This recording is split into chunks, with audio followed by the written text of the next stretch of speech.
Pessoal, uma curiosidade interessante no sânscrito é que, assim, como a tradição dos Vedas, o conhecimento dos Vedas, conhecimento das Upanishads, conhecimento das Puranas, ele era oral, todo esse conhecimento era passado através da oralidade, de mestre para discípulo, e o mestre era aquele que tinha o conhecimento, as falas, os diálogos das Upanishads, todos memorizados. Através de quê? Através da entoação dos versos. Então, o mestre ele era aquela pessoa que conseguia recitar de memória todos os versos dos textos. Quando ele ia dar aula, antes dele dar aula, o que ele fazia? Ele pegava todos os estudantes e ficava cantando o texto, cantando os mantras, até que todos os estudantes tivessem memorizado aqueles versos. Então, primeiro, naquela época muito antiga e remota, não existindo escrita, todo o texto, então, era cantado até que você memorizasse todo o texto, mesmo que você não soubesse o que queria dizer. Depois que o aluno decorasse, memorizasse todo o texto, aí sim o mestre ia explicando aquilo que ele memorizou.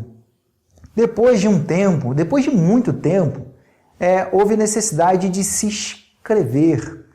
E aí o sânscrito ele foi representado graficamente através de vários sistemas de escrita. E um dos sistemas de escrita que a gente aprende é a Devanagari. A Devanagari, ao contrário do que se pensa, ela não é tão antiga assim, pelo contrário, ela é recente. Por que isso? Porque como a tradição da Índia sempre foi passada através da oralidade, sempre houve sim uma resistência com relação a passar os versos, os mantras, por escrito. Então, tanto é que não existe a palavra, uma raiz verbal para escrever em sânscrito. O sentido mais antigo para escrever vem do Atharva Veda, que não existe essa raiz verbal para escrever. Como é que eu falo então? Se for escrito depois, qual é a raiz verbal que eu uso para escrever?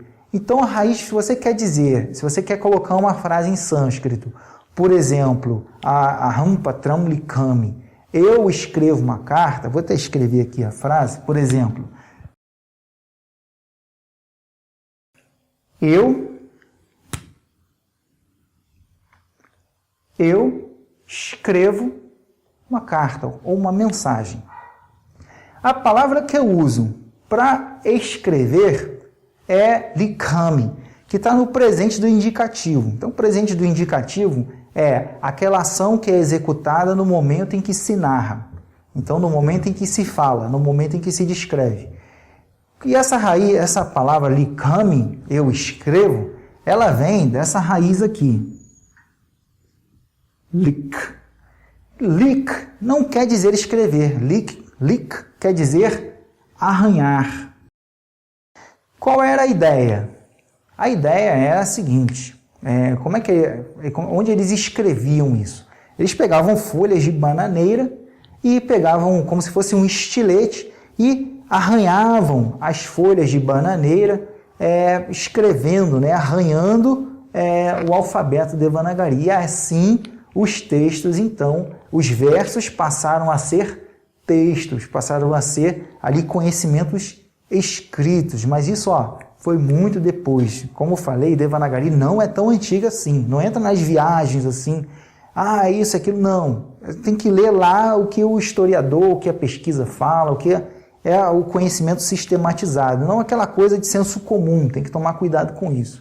Então, quando eu quero falar que eu vou escrever alguma coisa, eu escrevo, eu uso a raiz verbal lik, que quer dizer arranhar, no sentido que eu pego a folha de bananeira e escrevo ou arranho ali nessa folha de bananeira. Então é isso, pessoal. Se tiver alguma dúvida aí, alguma curiosidade, escreve para a gente. A gente se vê no próximo vídeo. Se inscreve no canal para você não perder nada do que a gente posta. Então, até o próximo vídeo.